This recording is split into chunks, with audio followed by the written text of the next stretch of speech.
antidote for paracetamol poisoning is option A. Atropine, option B. naloxone, option C. vitamin K, option D. N-acetylcysteine. The answer is option D. N-acetylcysteine. Paracetamol overdose leads to significant liver damage. N-acetylcysteine IV is the treatment of choice for paracetamol overdose. It has an 100% efficacy in preventing paracetamol-induced hepatotoxicity if given within the 8 hours from ingestion of overdose. A mother brings her 3-year-old infant to a clinic for Phenylketonuria rescreening blood test. The test indicates a serum phenylalanine level of 1 mg per dl. The nurse reviews this result and makes which interpretation? Option A, it is positive. Option B, it is negative. Option C, it is inconclusive. Option D, it requires rescreening at the age 6 weeks. The answer is option B, it is negative. Phenylketonuria is a genetic autosomal recessive disorder that results in central nervous system damage from toxic levels of phenylalanine, an essential amino acid in the blood. It is characterized by blood phenylalanine levels greater than 20 mg per dl. Normal level is 1.2 to 3.4 mg per dl in newborns and 0.8 to 1.8 mg per dl thereafter. A result of 1 mg per dl is negative result. After a tonsillectomy, a child begins to vomit bright red blood. The nurse should take which initial action? Option A, maintain NPO status. Option B, turn the child to the side. Option C, administer the prescribed antiemetic. Option D, notify the healthcare provider.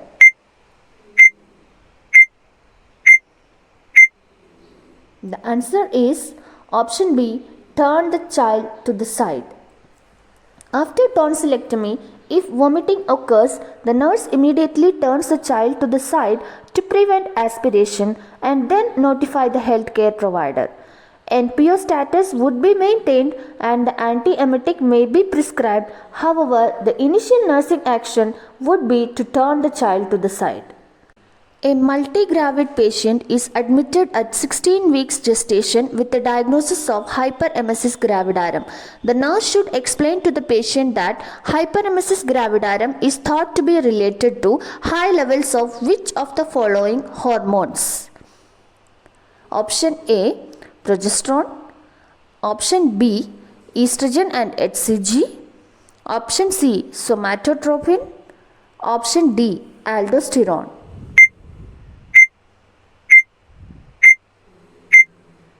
The answer is option B, estrogen and HCG.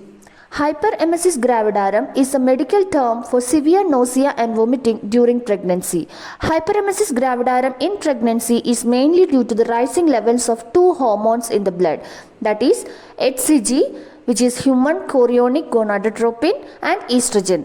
The symptoms can be very uncomfortable and vomiting may occur more than 3 times a day, and this persisting vomiting leads to dehydration, dizziness and loss of weight, which leads to malnourishment and preterm birth. Which of the following is the bone marrow cell that form platelets? A, B lymphocyte. Option B, megakaryocyte. Option C, red blood cell. Option D, eosinophil.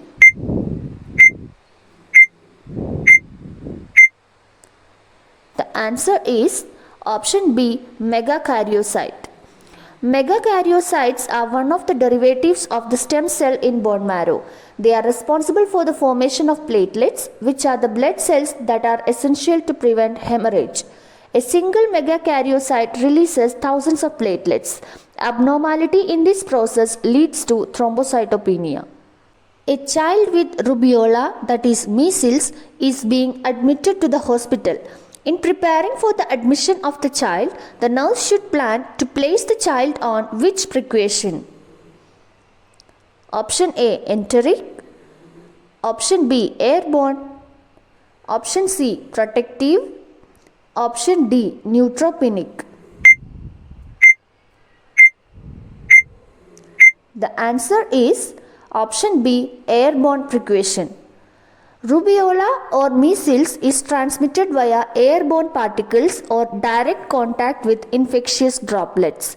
Airborne droplet precautions are required and persons in contact with the child should wear the mask. The child is placed in private room in the hospital and the room should be closed. The breast is a modification of which gland? A. Thymus gland, B. Sweat gland, C. Pituitary gland, D. Thyroid gland. The answer is option B. Sweat gland. Functionally, the mammary glands produce milk, but structurally they are modified sweat or sudoriferous gland. Each breast has openings called lactiferous ducts in the nipple through which the milk is secreted out. Contraction of myoepithelial cells surrounding alveoli propels milk towards the nipple. What is the major determinant of diastolic blood pressure? Option A. Baroreceptors. Option B. Cardiac output. Option C. Renal function. Option D. Vascular resistance.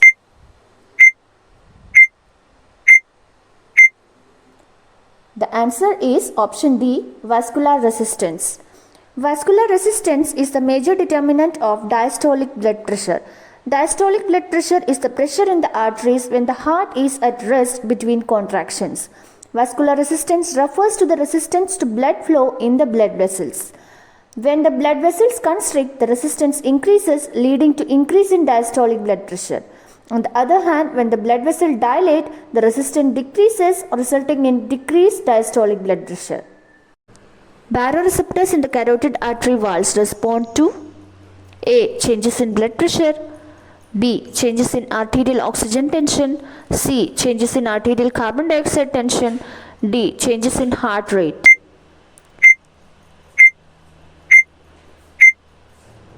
The answer is option A. Changes in blood pressure.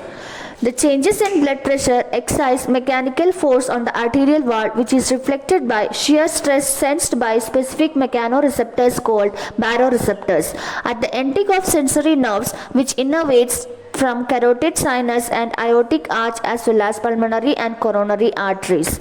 The mechanism includes when the blood pressure increases, the baroreceptor detects a change and signals to the brain, which then triggers a response to lower the blood pressure, and then vice versa. A patient who has inhalational burn injury comes to emergency department. On the initial assessment, the nurse notes that the patient is very confused and physically defensive. What do you think the client may be experiencing? A. Fear,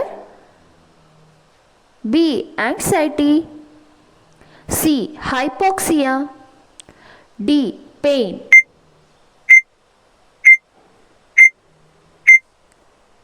The answer is option C. Hypoxia. The patient's confusion and physical defensiveness suggest that he may be experiencing hypoxia. Hypoxia occurs when there is a lack of oxygen supply to the body's tissue. This can lead to confusion and defensive behavior as the brain and other organs are not receiving enough oxygen to function properly. Fear and anxiety may also be present, but the primary concern in this case is hypoxia. A patient who has been admitted with gastric ulcer now develops severe epigastric pain that spreads over the entire abdomen. He is very pale and is lying on his side. What should be the nurse's immediate action? A. Notify and check vitals. B. Immediately administer opioids. C. Perform deep palpation on abdomen. D. Reposition the patient in semi-Fowler's position. The answer is option A. Notify the doctor and check vitals. The nurse should immediately notify the doctor and check the vitals of the patient. The patient severe epigastric pain that spreads over the entire abdomen along with pallor and lying on the side could indicate a potentially serious complication such as perforated gastric ulcer or internal bleeding. Therefore, it is crucial to inform to doctor promptly and assess the vital signs to determine the appropriate course of action. A patient has a diagnosis of ineffective airway clearance. He has sustained an inhalational burn injury. Amongst the following nursing intervention, which of the following is the most appropriate one? Option A, encourage coughing every 4 hours. Option B, elevate the head end of the bed. Option C, monitor respiratory rate and breathing every 4 hours. And option D, monitor oxygen level in every 4 hours. The answer is option B, elevate the head end of the bed. Elevating the head end of the bed is the most rational nursing intervention for a patient with diagnosis of ineffective airway clearance and inhalational burn injury. This position helps to promote optimal lung expansion and ventilation, allowing for improved oxygenation and clearance of secretion. It can also help to reduce the risk of aspiration and further complication. A patient has aphasia, decreased level of consciousness and weakness on the right side of the body. There is a history of heart disease, ischemic attacks and hyperlipidemia. Based on the medical history, what type of stroke could it be? A. Hemorrhagic stroke. B. Ischemic stroke. C. Subarachnoid hemorrhage. D. Intracerebral hemorrhage.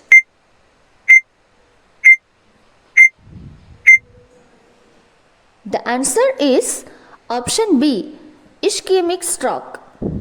Based on the patient's medical history of heart disease, ischemic attacks and hyperlipidemia, it is likely that the patient is experiencing an ischemic stroke. Ischemic stroke occurs when there is a blockage or clot in the blood vessel leading to the brain, resulting in decreased blood flow and oxygen to the brain. This can cause symptoms such as aphasia, decreased consciousness and weakness on one side of the body. What is the correct order of abdominal assessment? Option A, inspection, percussion, auscultation and palpation. Option B, inspection, auscultation, percussion and palpation. Option C, inspection, palpation, percussion and auscultation. Option D, inspection, percussion, palpation and auscultation. The answer is option B, inspection, auscultation, percussion and palpation. Inspection involves visually examining the abdomen for any abnormalities or visible signs. Auscultation is listening to the body sounds by using stethoscope. Percussion involves tapping on the abdomen to assess the density of underlying organs and to detect any abnormal masses. Palpation is performed by gently pressing on the abdomen to feel any tenderness, masses or any organ enlargement. The patient has acute liver disease. Which lab values are true with his condition? Option A, increased ammonia levels. Option B, decreased prothrombin. Option C, decreased ALT and AST. Option D, none of the above.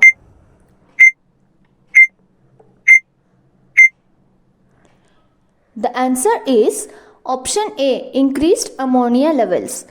Acute liver disease can lead to increased ammonia levels in the body. The liver is responsible for converting ammonia into urea, which is then excreted through urine. When the liver is damaged, it may not be able to effectively convert ammonia into urea, resulting in its accumulation. Increased ammonia levels can cause symptoms such as confusion, lethargy, and even coma. Esophageal varices can be caused due to Option A, inflammation. Option B, portal hypertension. Option C, superficial mucosal irritation. Option D, pro-ulcer forces breakdown. The answer is option B, portal hypertension. Esophageal varices can be caused due to portal hypertension. Portal hypertension refers to high blood pressure in the portal vein, which carries blood from the digestive organs to the liver. When there is an obstruction or increased resistance to the blood flow in the liver, such as in liver cirrhosis, it can lead to an increase in pressure in portal vein. This increased pressure can cause the veins in the esophagus to dilate and become varicose, leading to the development of esophageal varices. A patient is admitted in emergency department and his ABG is as follows: pH 7.58, partial pressure of carbon dioxide 50, bicarbonate 30. By seeing this ABG results, what kind of acid-base imbalance the patient would have? A. Metabolic acidosis, B. Metabolic alkalosis, C. Respiratory acidosis, D. Respiratory alkalosis.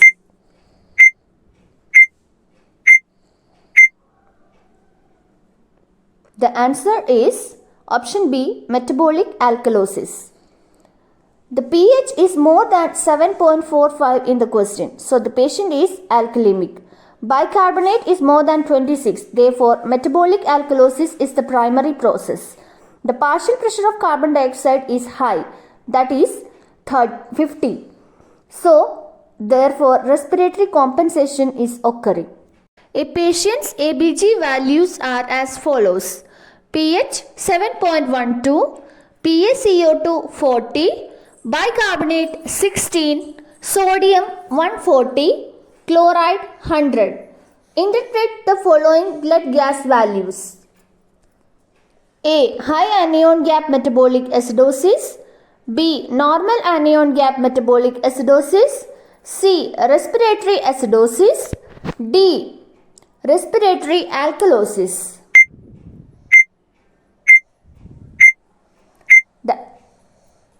The answer is option A. High anion gap metabolic acidosis.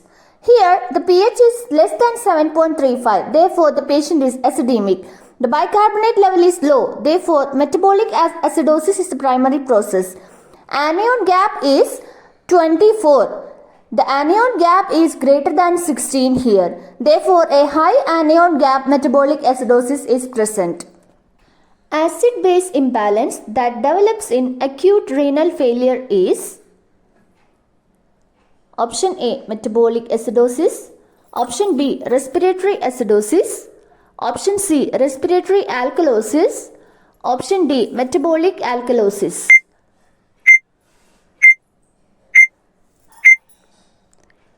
The answer is option D. Metabolic alkalosis. The kidney is equipped with sophisticated mechanisms to avert the generation or persistence of metabolic alkalosis by enhancing bicarbonate excretion. These mechanisms include increased filtration as well as decreased absorption and enhanced secretion of bicarbonate by specialized transporters in specific nephron segments. Ghohn's foci is seen in A. Rheumatic fever, B. Measles, C. Renal tumor, D. Tuberculosis.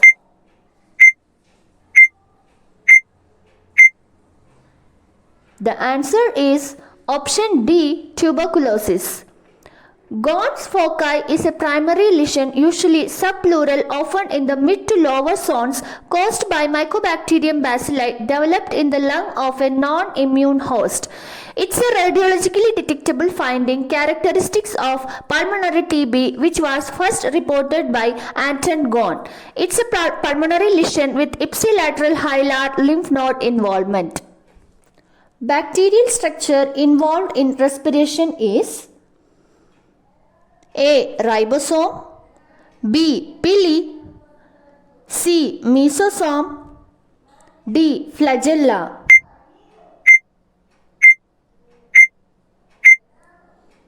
The answer is option C. Mesosome.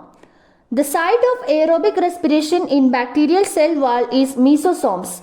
Mesosomes are the finger-like infoldings of cell membrane in bacterial cells. They increase the amount of surface area available and it contains respiratory enzymes essential for respiration. Urine bile can be tested through which test? Option A. Hayes test, option B. Benedict test, option C. Filling test, option D. Cold test.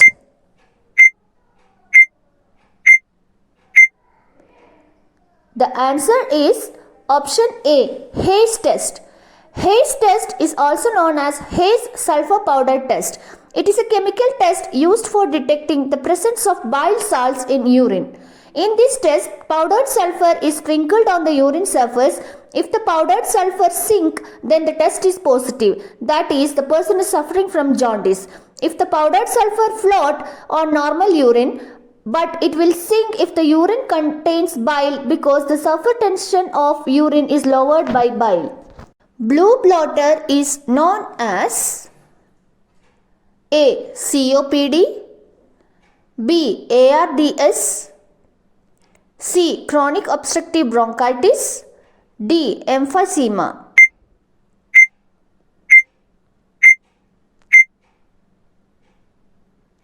The answer is chronic obstructive bronchitis. Blue blotter is a generalized term referring to a person who is blue, cyanosed, due to hypoxia, mainly seen in fingernail beds and lips. They usually present with shortness of breath and chronic cough. Blue blotter is the old term for chronic obstructive bronchitis. Meesman's sign is an indication of A. Cerebral palsy, B. Mental retardation, C. Hydrocephalus, D. Meningitis.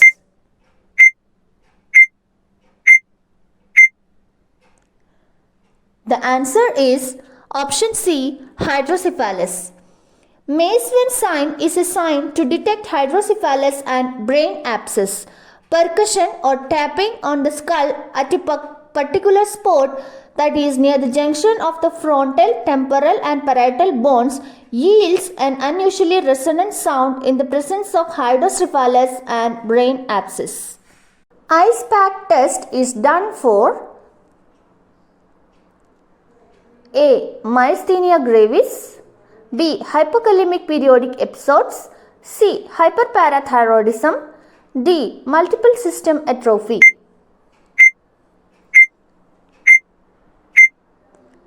The answer is option A. Myasthenia gravis. Myasthenia gravis is a rare chronic autoimmune disease marked by muscular weakness without atrophy and caused by a defect in the action of acetylcholine at neuromuscular junction. Ice pack test consists of application of ice pack on the myasthenic patient's symptomatic eye for 3 to 5 minutes. A positive test is the improvement of ptosis by 2 mm or more. Cooling a paratic skeletal muscle affected by myasthenia gravis improves its strength by enhancing the function of neuromuscular junction.